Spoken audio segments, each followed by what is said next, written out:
vocês. Se Deus quiser, hoje estaremos iniciando mais um novo tema. Encerramos na aula passada o tema relativo à mulher no Islã e hoje o tema é Introdução ao Islã. Na realidade, nós temos 3 públicos-alvos nesse tema. Os não muçulmanos, que desejam conhecer um pouco mais sobre o Islã, os muçulmanos recém-revertidos, aquelas pessoas que entraram há pouco tempo no Islã e desejam um conhecimento da base um pouquinho maior, e aqueles muçulmanos que desejam uma forma, uma metodologia de mostrar o Islã para as outras pessoas. Na verdade, nós aqui na Mesquita do Rio de Janeiro, nós damos um curso chamado Introdução ao Islã e Língua Árabe. E é um pouco baseado nesse curso que nós damos aqui de Introdução ao Islã que nós iremos pautar as nossas aulas, se Deus quiser. Espero que possamos, nesse caminho, atingir esses 3 públicos, que nós desejamos a partir dessa aula introdutória. Então, iniciamos falando que vem a ser a palavra Islã. Islã, ou seja, Islã, na língua árabe, ela é derivada de uma palavra árabe, chamada Salam, a raiz dessa palavra árabe chamada Salam, quer dizer paz. E no sentido religioso, Islã, ele quer dizer submissão voluntária à vontade de Deus. Ou seja, Islã é o nome dado à religião escolhida por Deus para orientar toda a humanidade. E muçulmano? Muçulmano é todo aquele que se submete voluntariamente à vontade de Deus. E também é o nome para designar as pessoas que adotam essa religião como uma metodologia de vida, ou seja, religião que Deus colocou, nos orientou. Então, na verdade, é o nome dado a essas pessoas. E podemos perceber, em relação a isso, que o ser humano ele tem 2 esferas na sua vida. Uma, ele segue a lei divina, onde ele não tem como interferir, e a outra é que ele tem um livre-arbítrio para que ele possa seguir ou não. No caso, um exemplo prático, se eu posso abrir ou fechar a minha mão. Esse ato de você abrir e fechar a mão, você tem um livre-arbítrio de fazer isso. Eu não posso falar para o meu coração, para de bater. Porque, na verdade, não depende de mim ele continuar batendo ou parar de bater. Ele está seguindo uma determinação divina, ele está seguindo uma lei divina onde eu não tenho como interferir. Então, na verdade, dentro da nossa visão, tudo no universo é submetido a Deus, se submete a Deus voluntariamente.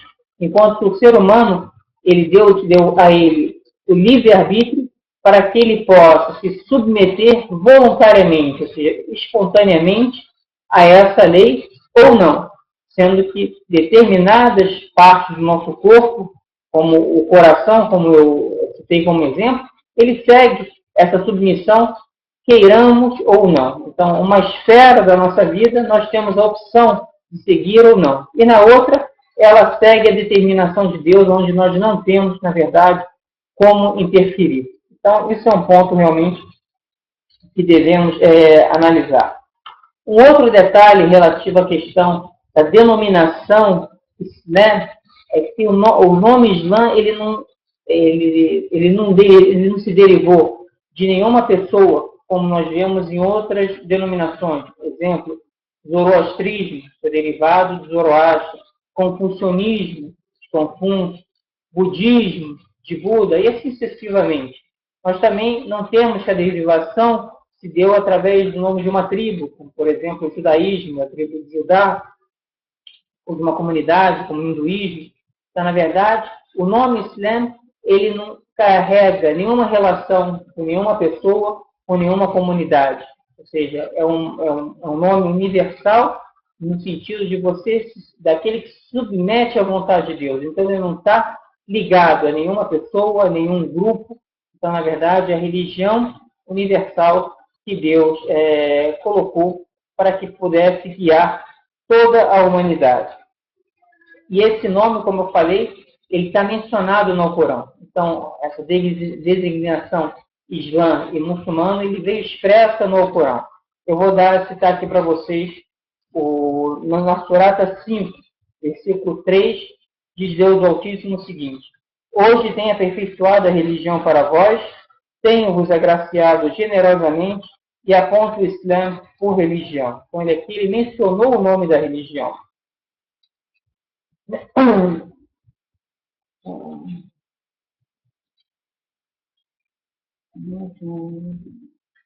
Então, aqui nós percebemos que ele já mencionou o nome da religião. Por isso que algumas pessoas tentam colocar o nome da religião, chamar a religião como maometismo, e aqueles que a seguem como maometanos. Então, nós não aceitamos esse tipo de denominação, porque o nome já veio expresso no Alcorão.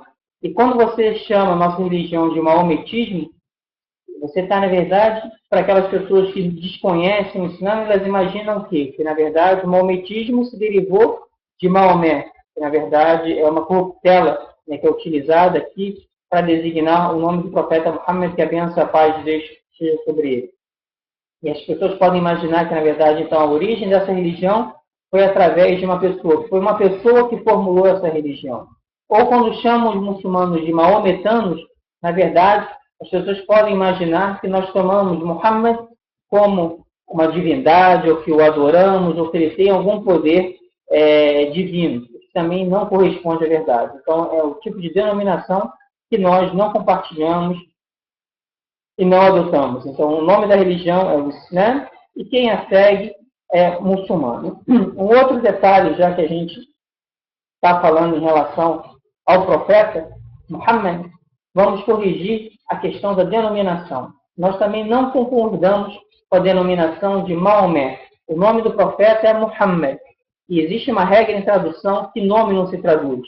Ninguém fala, por exemplo, João Kennedy, é John Kennedy, ou Paulo McCartney. Ninguém fala, o nome dele é Paul McCartney. Então, na verdade, o seu nome vai te acompanhar aonde você estiver. Então, ninguém traduz o nome. E é interessante que essa corruptela desnecessária foi utilizada somente por profeta Muhammad, que a bênção e a paz de Deus estejam sobre ele. Recentemente, nós tivemos como exemplo a novela O Clone, em que um dos personagens se chamava Muhammad, e era chamado como Muhammad, ninguém chamava ele de Maomé. Então, na verdade, é algo peculiar e que nós não concordamos. Então, sempre devemos mencionar e falar Muhammad e corrigir quando as pessoas denominarem como Maomé. Outro aspecto que nós devemos prestar atenção é quanto à questão da expressão din, ou seja, sistema. Então, uma das formas que nós denominamos a nossa religião é din al-Islam, ou seja, o sistema islâmico. Né? Porque, na realidade, nós acreditamos que o Islã é um verdadeiro sistema de vida que Deus colocou para que cada muçulmano pudesse adotar na sua vida. Então, na verdade, o Islã ele tem seu próprio sistema político, econômico, jurídico, penal, moral, social. Ele não precisa importar nenhum conceito de nenhuma outra ideologia, não precisa importar nenhum conceito de nenhuma outra religião. Na verdade, Deus, através da revelação do Alcorão e dessa religião, ele preencheu com tudo o que era necessário para a vida do ser humano. Então, ele tem indicações de como o muçulmano deve se comportar na parte política, na parte econômica, na parte social. Então, ele deu indicativos e conceitos que nós formamos os próprios sistemas econômico, político e social, exclusivamente através do Islã. Nós não necessitamos de nenhum outro conceito. E outro detalhe importante é o equilíbrio que existe em relação à mensagem do Islã, né, em relação à questão da matéria e do espírito. Ele não negligenciou em nenhuma parte e nem dimensionou outra. Então, na verdade, é sempre um equilíbrio entre a matéria e o espírito. Isso aqui é algo que nós devemos sempre prestar atenção em relação a essa questão do Islã. Tanto que tem um dito do profeta Muhammad, que a bênção e a paz de Deus estejam sobre ele, que diz o seguinte: o muçulmano que vive dentro da sociedade e suporta as suas aflições com paciência é melhor que aquele que abandona a sociedade e não suporta nenhum mal que lhe tenha sido feito.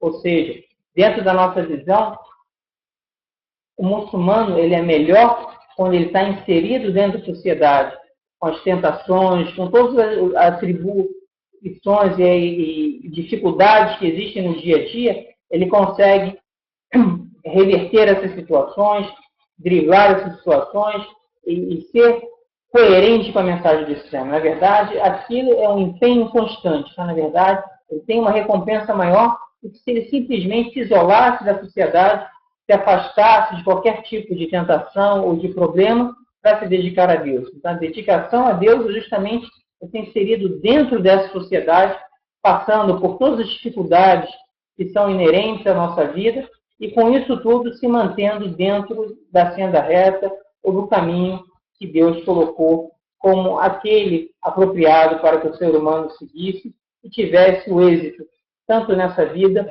como na outra. Então, isso também é um aspecto importante. Nós temos aqui também que frisar que o Islã ele tem duas fontes básicas. Né? A primeira delas é o Corão, que são as palavras reveladas por Deus do Altíssimo, através do anjo Gabriel, para o último mensageiro que nós acreditamos que foi Muhammad, que a bênção, a paz de Deus esteja sobre ele, e a Sunna, ou seja, que são os ditos e a prática do mensageiro de Deus. Então, tudo aquilo que o profeta mencionou, ou que ele praticou, na verdade, faz parte do que nós chamamos de Sunna, que nós muçulmanos, né, tomamos também como uma fonte e como o exemplo. Então, aquilo que nós devemos também fazer. Muitas das vezes, o Alcorão ele traz apenas uma determinação, uma ordem, enquanto que a Sunna do profeta ela vai destrinchar essa ordem. Um exemplo é a questão da oração. Então, é mencionado no Alcorão que o muçulmano deve fazer as suas orações. Mas não é detalhado como o muçulmano deve fazer essas orações. Esse detalhamento ele vem através da Sunna, da prática e dos ditos do profeta Muhammad, que a bênção e a paz de Deus estejam sobre ele. Então, isso aqui é um outro aspecto importante que o muçulmano ele deve se ater. Agora nós vamos tocar num outro ponto. A ótica muçulmana é relativa a Deus, ao homem e ao universo. Dentro da nossa visão, Deus criou todo esse universo, né? E nesse universo ele criou o ser humano. O diferenciou de todas as demais criaturas. O diferenciou por quê? Qual foi o ponto que causou essa diferenciação? Foi a questão da razão. Ele dotou o ser humano de razão e, através da razão, ele deu a ele o livre-arbítrio. Então, na verdade, Deus criou todo esse universo para que o ser humano pudesse desfrutar, usufruir dentro das regras contidas na Sharia, ou seja, dentro das regras contidas no Islã e na sua jurisprudência. Então, o muçulmano ele não deve negar as dádivas de Deus, mas sim buscar usufruí-las da melhor maneira possível. E dentro desse conceito também, nós temos que, a partir do momento que Deus criou esse universo e diferenciou o ser humano, ele colocou esse ser humano como Khalifa, ou seja, o califa aqui na Terra. Ou seja, como se fosse um gerente, seu vice-gerente aqui na Terra, para que pudesse administrar a vida aqui. E qual a função do gerente? Na verdade, nós tomemos como exemplo um estabelecimento comercial, onde você tem o dono, o proprietário desse estabelecimento, e esse proprietário ele pode designar um gerente para tomar conta desse estabelecimento. Então, esse gerente ele vai ter algumas liberdades que serão dadas por esse proprietário, ele pode agir de acordo com a sua vontade, e outras que ele tem que seguir estritamente as determinações desse proprietário. Ele não pode ultrapassar, porque senão ele poderia ser passível de uma punição, sendo demitido, sendo advertido. Então, a grosso modo, por analogia, seria a nossa posição em relação ao nosso Criador, onde Deus nos criou todo esse universo, criou o ser humano, dotando ele de razão e de livre-arbítrio, e o colocou no planeta Terra para que ele pudesse ser o seu gerente, que pudesse viver e administrar essa vida dentro dos preceitos que Deus colocou para ele, onde ele tem determinadas liberdades para agir de acordo com o seu livre-arbítrio, em outras ele tem que seguir exatamente as determinações de Deus para que possa obter o sucesso, né, e não que seja punido. Então é um pouquinho essa visão que nós também devemos ter em relação a esse conceito da criação do ser humano e do universo. Agora nós vamos começar a trabalhar um outro aspecto, que é a questão dos pilares da crença. Os pilares da crença são 6. O primeiro deles é a crença no Deus único. O segundo, a crença nos seus anjos. O terceiro, a crença nos livros revelados. O quarto, a crença nos mensageiros. O quinto, a crença no dia do juízo final. E o sexto, a crença no destino, ou seja, na predestinação, no destino, seja ele bom ou mal. Então, nós vamos também trabalhar um a um, né, desses pilares, que na verdade são os pilares que sustentam a crença ou a fé do muçulmano. Se o muçulmano negar um desses pilares, automaticamente ele deixa de ser muçulmano. Por quê? Por serem o sustentáculo dessa crença. Alguns desses pontos já estão sendo trabalhados por outros sheikhs que estão ministrando aulas aqui também, mas o nosso foco vai ser um pouco diferenciado. Então, na verdade, eu acho que só vem acrescentar o que os demais estão falando. Então, trabalharemos agora o primeiro pilar da crença, que é a crença no Deus único. A crença no Deus único, nós podemos dividir ela em 3 pontos, em 3 aspectos. A unicidade do Criador, a unicidade divina e a unicidade dos nomes e atributos de Deus.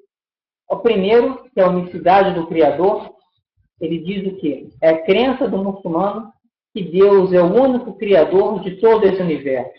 É o único que sustenta, que mantém, que provém tudo para esse universo. Então não existe ninguém que compartilhe com ele nessa criação. Que, na verdade, é Deus que dá a vida, é Deus que dá a morte. Então ninguém tem esse poder junto a Deus. É nisso que consiste a crença na unicidade do Criador. E somente acreditar nisso não faz de uma pessoa muçulmana. Na verdade, ele tem que preencher os 3 pontos que nós iremos abordar agora. Então, esse primeiro se limita a isso, a questão de não acreditarmos que ninguém compartilhe com Deus na criação. O segundo seria a unicidade divina. Ou seja, a partir do momento que nós reconhecemos Deus como o único Criador de todo esse universo, ele também deve ser o único merecedor da nossa adoração. Então, nós adoramos única e exclusivamente a Deus, sem colocar nenhum tipo de intermediário ou sem igualar ninguém junto a Ele na divindade, ou seja, na adoração. Esse é um aspecto extremamente importante também, e é a síntese do monoteísmo do muçulmano. Então, nós adoramos única e exclusivamente a Deus o Altíssimo.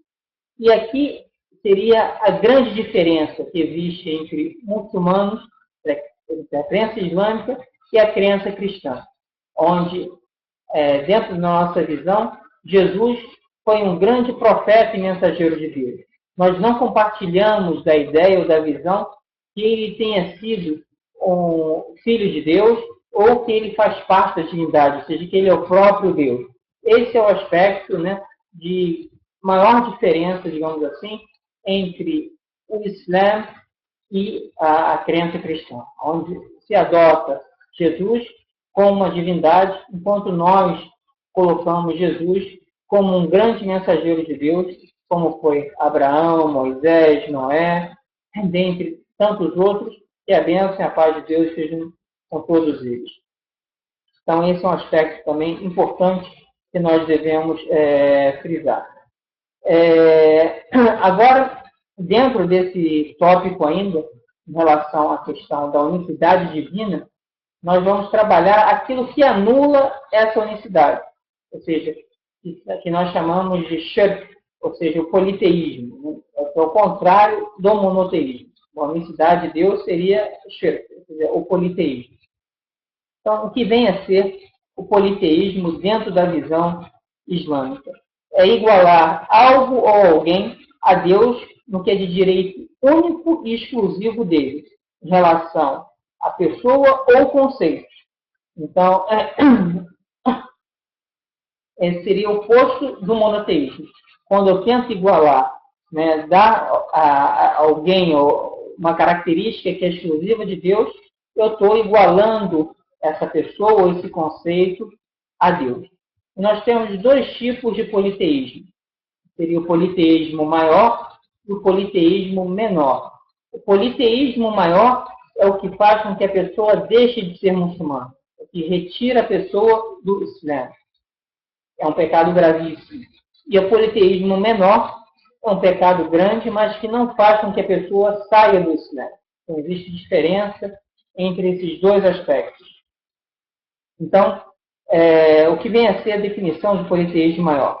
É a crença na existência de um parceiro para Deus na criação, na organização e no cuidado com as criaturas, ou a dedicação de alguma adoração a outra divindade além de Deus. Né? E a gente pode dar alguns exemplos, né, em relativos a esse tipo de politeísmo, esse tipo de shirk. O primeiro deles seria a adoração de Deus no túmulo dos virtuosos, ou seja, a adoração dos próprios virtuosos. Muitas vezes as pessoas, né, são consideradas virtuosas nessa vida pela dedicação, pelo amor, pela coerência em relação à mensagem, se dedicam realmente a Deus, e ao falecerem as pessoas as tomam, né, como intermediários. E quando elas são enterradas, as pessoas buscam ir aos seus túmulos e que ela sirva como um intermediário junto a Deus. E fazem orações dirigidas a elas e súplicas, e muitas vezes até as adoram propriamente dito. Então, qualquer prática nesse sentido faz com que a pessoa saia da esfera do Islã. Ela deixa de ser muçulmana, porque, na verdade, ela está atribuindo àquela criatura algo que é exclusivo de Deus. Então, qualquer adoração, ela deve ser feita diretamente ao nosso Criador. Qualquer súplica ou pedido deve ser dirigido diretamente ao nosso Criador. Não temos nenhum tipo de intermediário. Algumas pessoas dizem, mas eu estou mergulhado em pecados, como é que eu vou chegar e me dirigir a Deus, ao nosso Criador? Eu preciso de alguém que esteja mais puro, que tenha uma virtude maior para que ele possa interceder. Essa não é a visão islâmica. A visão islâmica é que Deus é misericordioso. Deus, ele é clemente. A porta do perdão está sempre aberta para as pessoas. Então, a relação ela é direta entre o ser humano e o nosso Criador. Não precisamos de nenhum tipo de intermediário. Então, as pessoas que fazem isso, elas acabam, né, adorando as pessoas nos túmulos. Infelizmente, isso acontece até em países de maioria muçulmana. Isso acontece entre os próprios muçulmanos, né, movidos até por uma questão de ignorância, de costumes, que acabam se sobrepondo à questão da religião. Então, isso não acontece somente fora do Islã. Até muitos muçulmanos acabam fazendo isso e fazendo até peregrinações a esses túmulos. Então, nós devemos coibir, evitando e orientando as pessoas quanto ao perigo de se fazer isso. Né? Então, quando você faz isso, você automaticamente deixa de ser muçulmano. Você sai da esfera do Islã. O segundo exemplo seria a questão da adivinhação. Né? As pessoas que buscam, né, ler o futuro, ou seja, a pessoa que vai te dizer o que vai acontecer com você no futuro. Então, qualquer coisa ligada ao adivinho, a pessoa que vai ler o seu futuro nas cartas ou nas estrelas, né? Então, existe uma diferença entre a astrologia e a astronomia. A astronomia é considerada uma ciência e onde os muçulmanos tiveram uma influência enorme nesse desenvolvimento dessa ciência. Enquanto que a astrologia ela é considerada não é considerado uma ciência, inclusive entre os não muçulmanos também. Isso também, ela acaba dentro desse conceito de adivinhação, onde você, através dos astros, você vai dizer o que vai, mais ou menos, o rumo da vida daquela pessoa. Então, isso tudo é considerado um shirk, ou seja, algo relativo ao politeísmo. Existem pessoas que não saem de casa antes de lerem o seu horóscopo. Né? Se o horóscopo está falando que aquele dia vai ser um dia ruim para ela, ela nem sai de casa para fazer as suas coisas. Então, ela fica moldando a sua vida em relação a essas questões que dizem respeito ao futuro, ao incognoscível. E isso é uma característica que somente cabe a Deus. Somente Deus conhece o futuro. Somente Deus sabe o que vai acontecer com o ser humano. Isso não é característica de nenhum ser humano. Nenhum ser humano tem esse poder. Então, quando um ser humano busca, né, divulgar que ele tem esse poder, ele está cometendo um shirk, ou seja, um politeísmo. E não só ele, mas quem procura ele também, acreditando no que ele está dizendo, ele também sai da esfera do Islã e deixa de ser um muçulmano. Alguns ditos do profeta Muhammad, que a benção e a paz deixe sobre ele, sobre essa questão. Aquele que procura um adivinho ou um mago e crê no que ele diz, na verdade se torna um descrente no que foi revelado a Muhammad. Então, isso aqui é um dito do profeta relativo a isso. Agora nós vamos trabalhar a questão do politeísmo menor. Então, nós demos 2 exemplos de politeísmo maior e vimos que quem pratica isso, ele acaba saindo da esfera do Islã.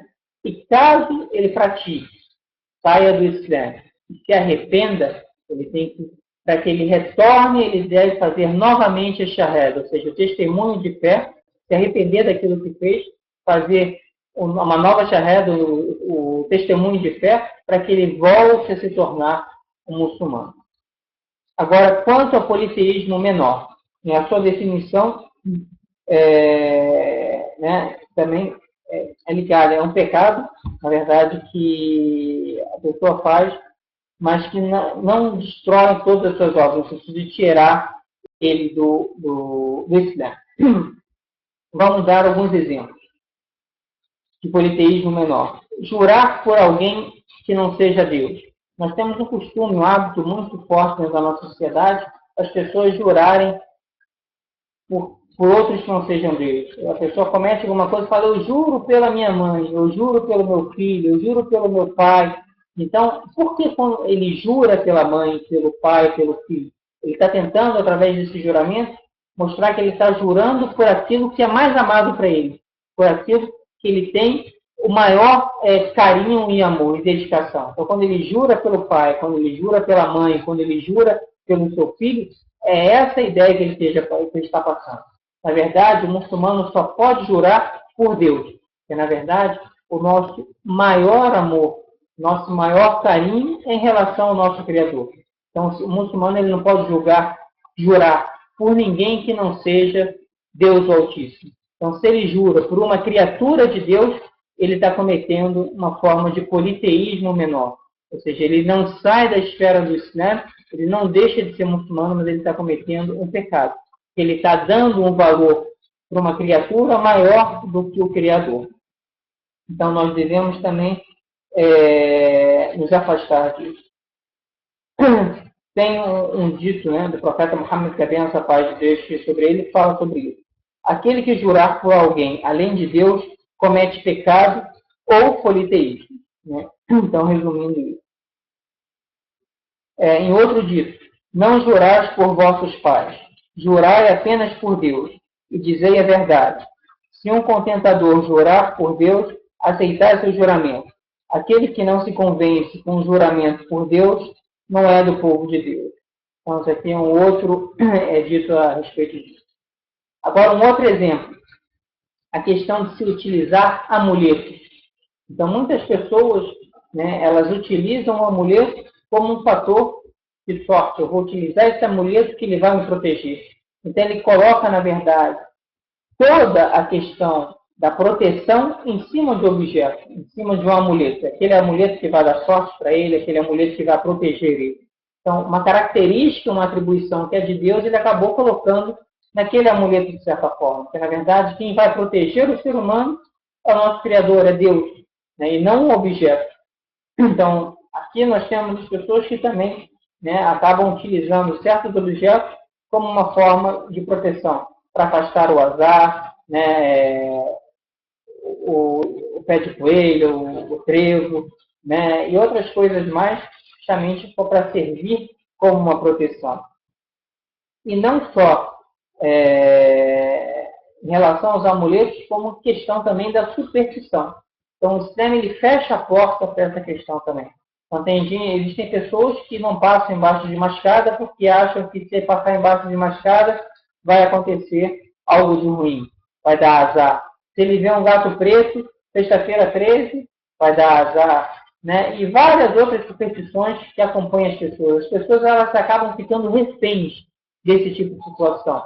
Tanto da superstição, quanto do amuleto. O sistema ele veio justamente para eliminar qualquer tipo de superstição ou de amuleto. Na verdade, nós nos entregamos a nossa vida a Deus Altíssimo. É Ele que vai nos proteger, é Ele que vai de qualquer mal que venha acontecer. Então, toda a nossa vida é entregue a Deus e a Ele que é dada essa característica de nos proteger e não a objetos ou figuras ou que venham se assemelhar a isso. Existem mais alguns ditos que podemos mencionar a respeito disso. Aquele que usar um talismã, um amuleto, não verá seu desejo atendido por Deus. Isso, infelizmente, também acontece em relação aos próprios muçulmanos. Nós temos muitos muçulmanos que utilizam amuletos ou talismãs, né, como uma forma de proteção. Então, também devemos orientar essas pessoas a se afastarem disso, porque é uma forma de politeísmo menor. Tem um outro dito que fala, aquele que usar um talismã comete politeísmo. E tem um outro dito que fala, todo aquele que usar um talismã será deixado ao cuidado do talismã. Então, na verdade, o muçulmano ele deve estar bem atento em relação a essa questão.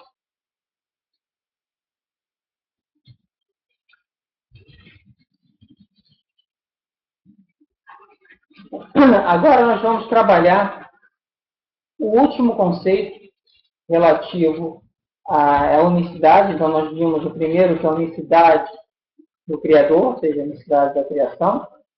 Deus é o único Criador de todo o universo. A unicidade divina, ou seja, Ele é o único merecedor da nossa adoração. E agora nós vamos ver o terceiro, que é a unicidade dos nomes e atributos de Deus. Que vem a ser isso, a unicidade dos nomes e atributos de Deus. Porque, na verdade, Deus possui todos os atributos de perfeição e está longe de qualquer atributo de imperfeição. Então, dentro da nossa visão, Deus ele é perfeito, ele é ilimitado.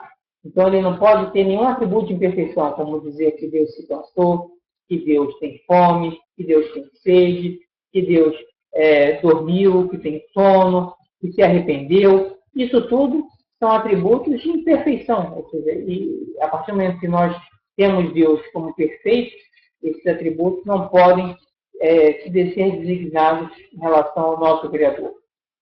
E por que nomes e atributos? Porque são os nomes pelos quais nós iremos nos dirigir a Deus. Eu não vou me dirigir a Deus de qualquer forma. Dizer, por exemplo, meu camarada de cima, não é dessa forma que eu vou me dirigir a Deus. Como eu vou me dirigir a Deus? O clemente, o misericordioso, o todo-poderoso, o onisciente, onisciente, onividente. Então, pelos seus atributos, eu vou me dirigir a Ele. Por esses nomes que Ele mencionou, eu devo me dirigir a Ele.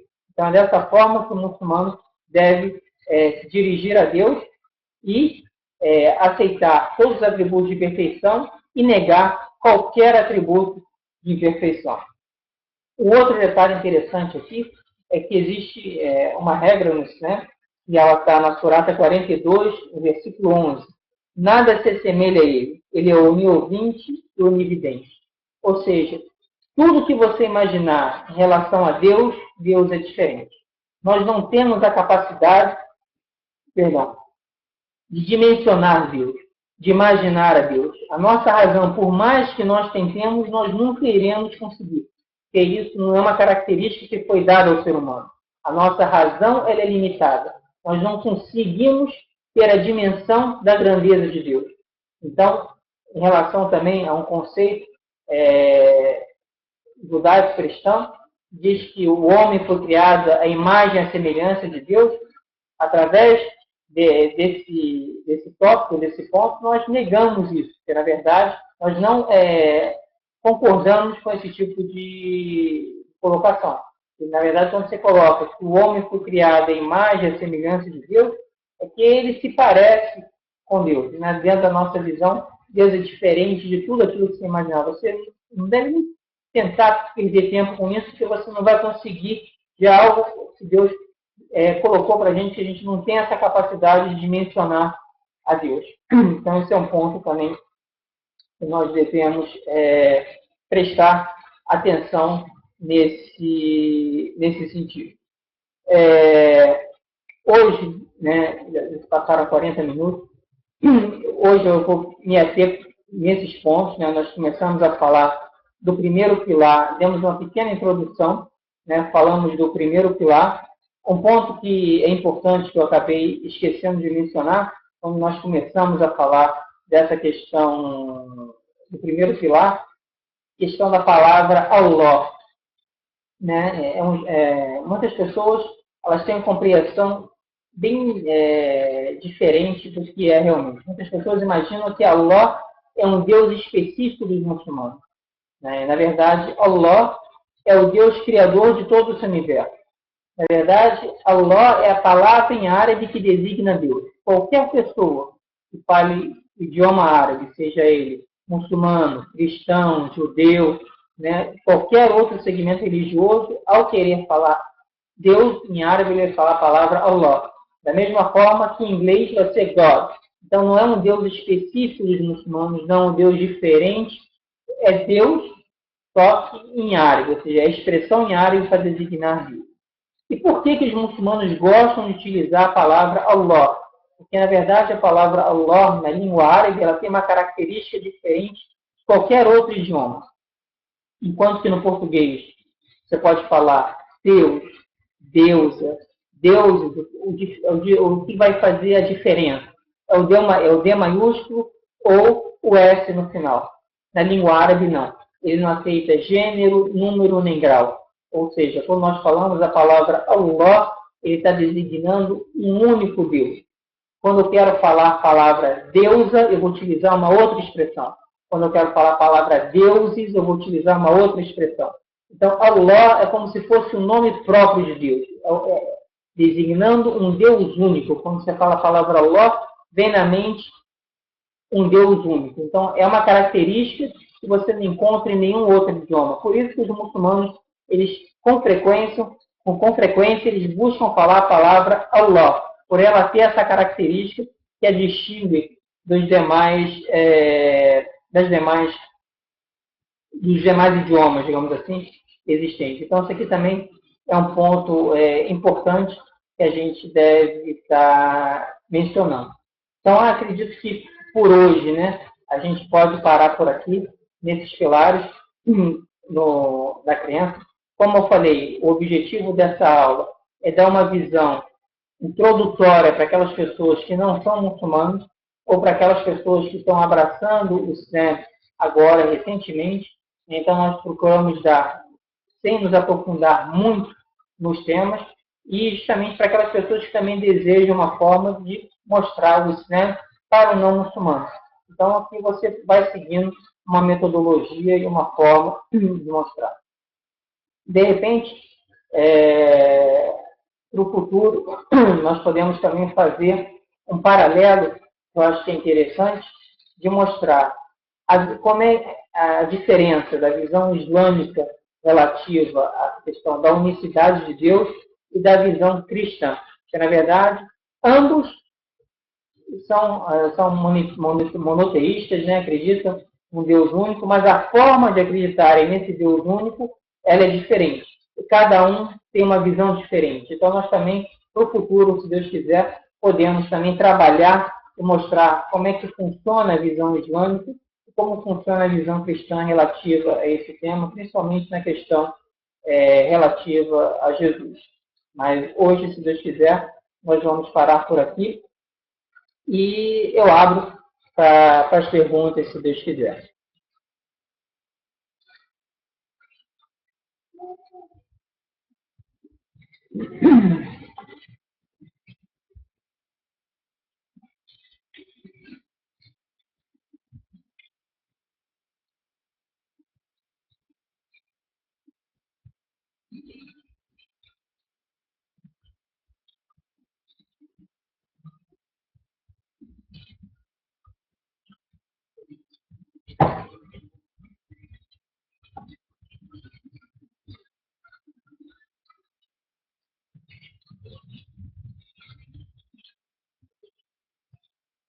Como estamos iniciando também um tema novo, eu gostaria de saber também, de repente, ter um feedback de vocês, se essa forma de estar ministrando está adequada, está positiva, se vocês estão gostando ou não, para que a gente possa estar sempre se adequando, né, ao que vocês estão, na expectativa de vocês, que a gente possa também estar trabalhando junto. Então, esse feedback é sempre importante para que a gente possa estar aperfeiçoando. Se a gente segue nesse mesmo ritmo, nessa mesma metodologia, ou se a gente altera alguma coisa.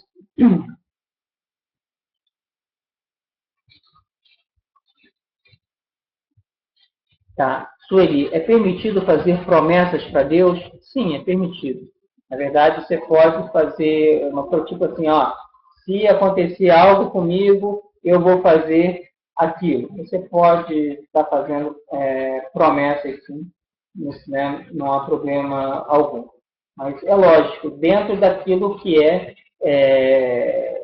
o critério islâmico. Por exemplo, o Islam ele não vê como algo bom você se auto-torturar ou imolar. Então, eu vou fazer uma promessa que eu vou subir uma escadaria, que eu vou fazer isso. Você vai estar se auto-flagelando de certa maneira. Isso não é o propósito do Islam. Então, o Islam ele é distante de fazer qualquer coisa nesse sentido. Então, você pode fazer uma promessa, mas que não seja algo que vai te prejudicar, ou seja, de certa forma física, alguma coisa nesse sentido. Você faça uma promessa que vai fazer uma coisa positiva. Isso pode ser feito sem problema algum.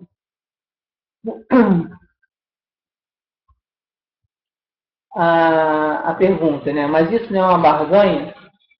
Na verdade, a questão da promessa não é algo que, tipo assim, você foi obrigado a fazer a promessa. Na verdade, você poderia simplesmente levantar as mãos para o céu e fazer uma súplica. E se você fizesse uma súplica pedindo aquilo que você deseja para Deus, né, com certeza Deus, sendo misericordioso, ele poderia atendê-lo, sem que você fizesse uma promessa. Né? A pergunta falou, é possível? É permitido. Não é incentivado que você faça a promessa, né? Mas também não é proibido que você faça a promessa. Muitas vezes a pessoa ela não está sendo coerente com o Islã, não está agindo de forma coerente, ele faz uma promessa, ó, se isso acontecer comigo, eu vou buscar melhorar e tal. Muitas vezes ele pode fazer isso. Mas é lógico, se ele fizer simplesmente uma súplica para Deus, principalmente nos horários, nos momentos que as súplicas são mais atendidas, isso aqui já seria suficiente. Alguns momentos, momento que ele está prostrado, né, que é o momento que ele está realmente ali mostrando a grandeza de Deus em relação a ele, a sua inferioridade em relação ao Criador. Nesse momento, a súplica é mais aceita. No momento, o profeta falava, em alguns momentos, né, quando está chovendo, a súplica é aceita. Quando a pessoa acorda no último terço da noite para fazer as suas orações voluntárias, quando está todo mundo dormindo, nesse momento as súplicas são mais aceitas. No momento que ele está viajando, né, que ele faz essas súplicas são mais aceitas. Então, muitas vezes seria mais meritório até que as pessoas fizessem súplicas sem estar fazendo promessa. Mas se quiserem fazer promessa, podem.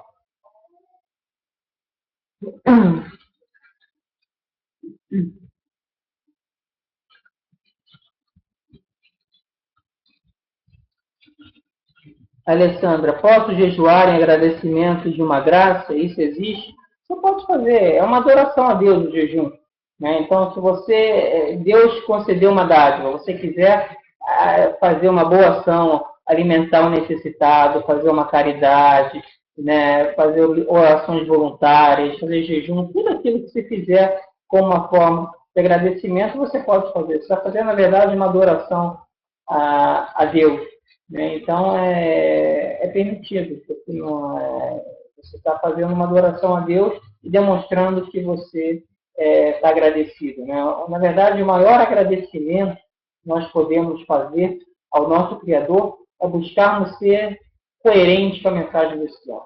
Aquele momento que nós aprendemos e buscamos colocar em prática no nosso dia a dia, isso é aquilo que Deus deseja de nós. Ele deseja que possamos ser pessoas coerentes com a mensagem. Ao momento que Ele nos criou, Ele não nos deixou perdidos, né, batendo cabeça, sem um rumo, sem saber aonde ir. Na verdade, Ele nos criou, nos dotou de razão, nos deu o livre-arbítrio e nos mostrou um caminho. Falou, esse é o caminho que me agrada, ou seja, agrada a Deus, agrada o nosso Criador, e é o caminho que vocês vão ter o êxito, tanto nessa vida como na outra. Deus poderia simplesmente ter criado todo mundo e colocado no paraíso, mas Ele quis, na verdade, testar o ser humano para ver quem seria merecedor dessa dádiva que é o paraíso. Então, na verdade, o maior agradecimento para Deus é a nossa coerência, a nossa prática no dia a dia.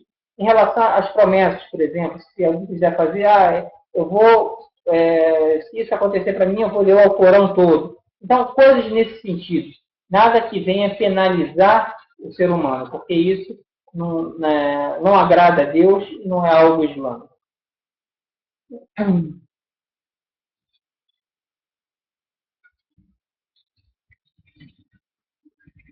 Sueli, sobre túmulos, devemos sempre estar visitando túmulos familiares? Sim, na verdade é importante. O profeta Muhammad, que a benção, a paz seja sobre ele incentivava as pessoas a visitarem, né, os túmulos do cemitério. Por quê?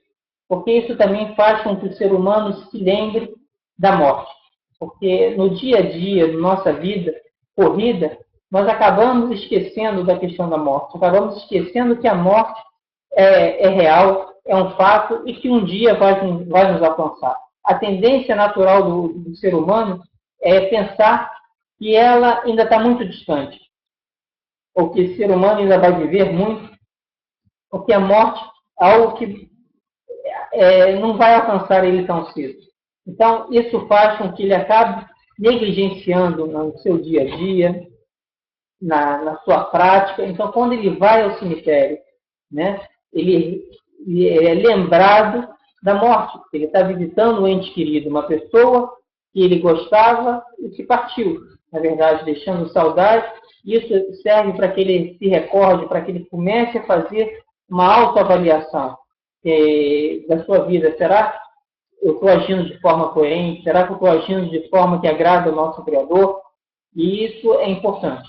Fora, você está indo, né, e suplicando a Deus que possa estar perdoando aquela pessoa, destinando a ela o paraíso. É importante que as pessoas realmente visitem o cemitério para que tenha esse efeito também sobre ela.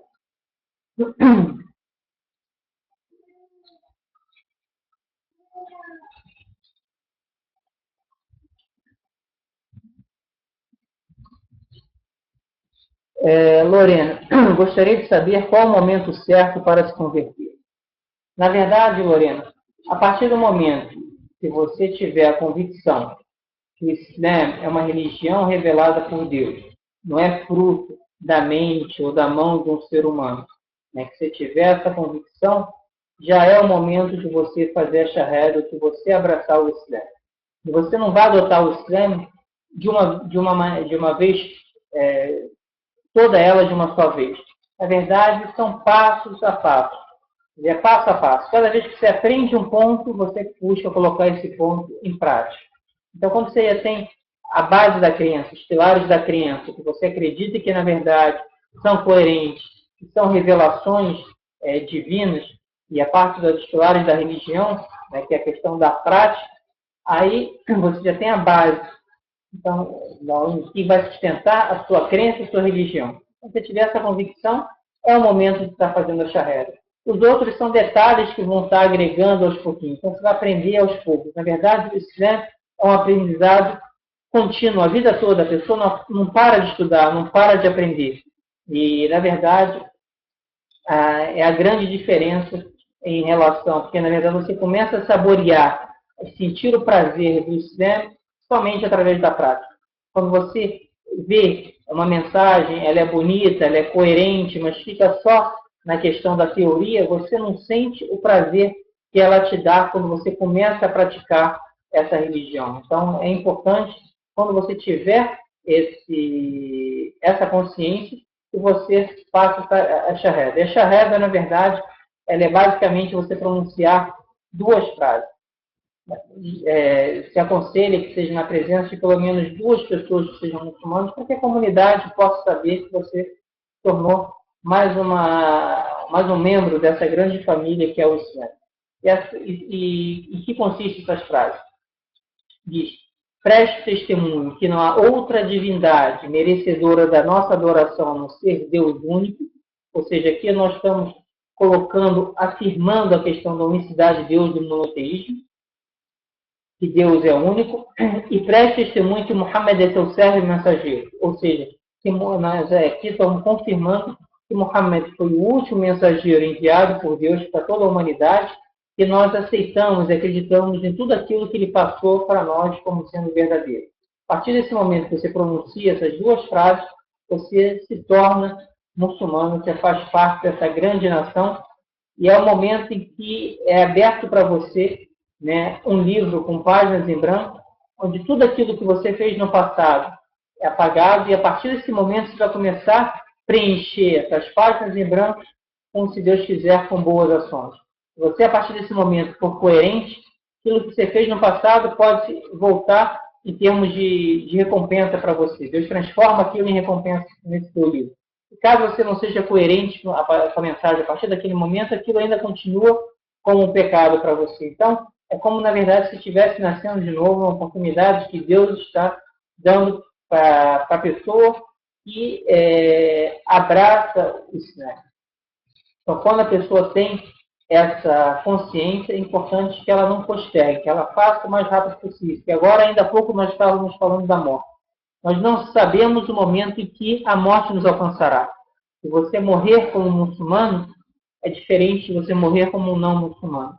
Então, você morrer, né, coerente ou seguindo, adotando aquilo que nós acreditamos como sendo a mensagem que Deus revelou para toda a humanidade, tem um peso diferente daquela pessoa que não segue, digamos assim, ou que adotou essa mensagem como mensagem colocada por Deus para nós. Então, é esse conselho que eu te dou. Quando você achar que tem essa convicção, não postergue em estar fazendo esse testemunho e abraçando, né, o Islã. E com a prática você realmente vai ver a transformação que ele realmente vai fazer no seu dia a dia, na sua vida, na sua relação com o Criador, na sua relação com as pessoas que estão ao seu redor. Isso aqui, esse sabor, você só vai conseguir realmente perceber com a prática.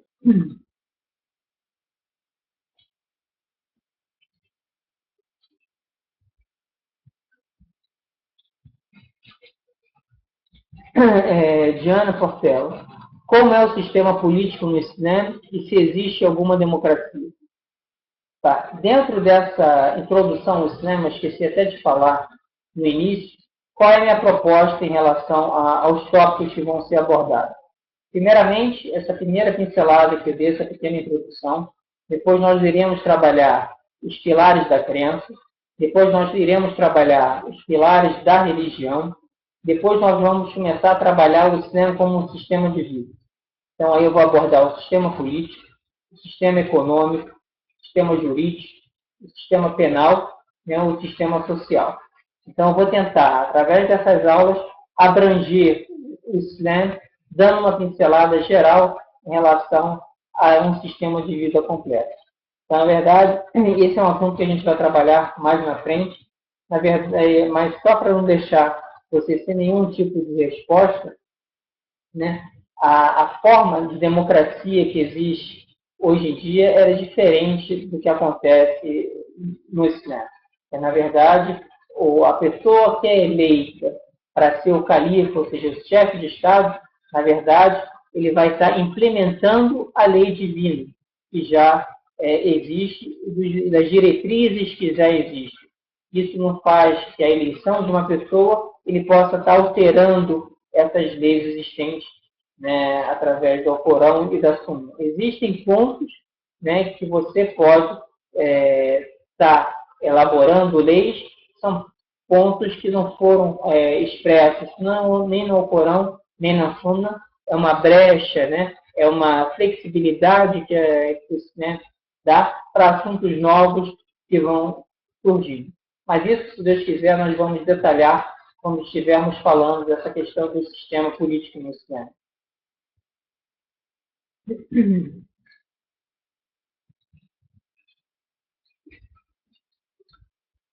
Obrigado. Carmelita, né, dizendo que esse método está ótimo, a gente não muda, se Deus quiser. Então a gente vai dando sequência nisso, se Deus quiser. Obrigado.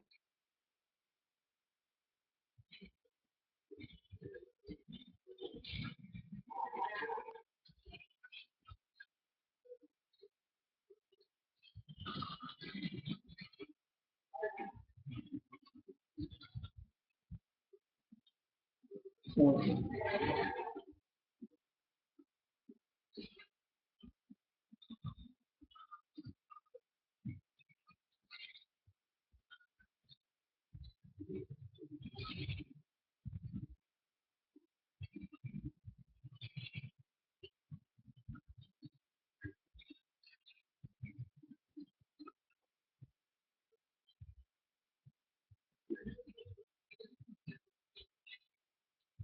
Obrigado.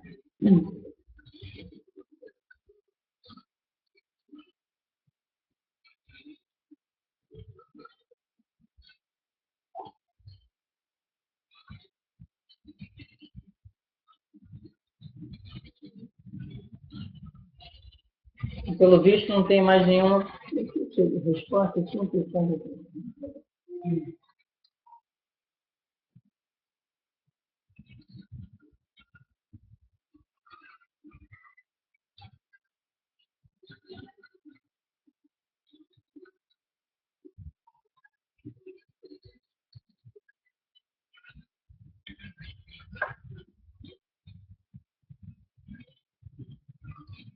Então, pelo visto, acredito que não tenha mais perguntas a serem feitas, né?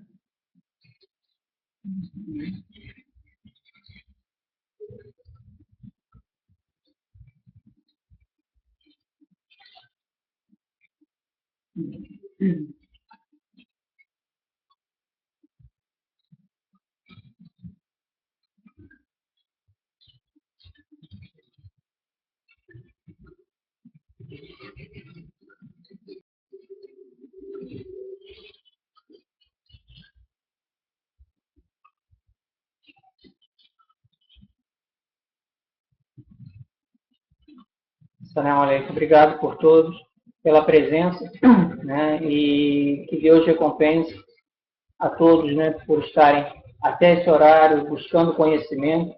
Na verdade, isso é algo extremamente estimulado, incentivado pelo Islã, a busca do conhecimento, que a partir do momento que nós aprendemos, né, o Islã é quando nós buscamos realmente saber o que agrada a Deus e o que desagrada, justamente para que possamos praticar aquilo que o agrada e nos afastarmos de tudo aquilo que desagrada. Muito obrigado, Jazakumullahu khairan, e se Deus quiser, até a próxima aula, inshallah. Barakallahu fikum.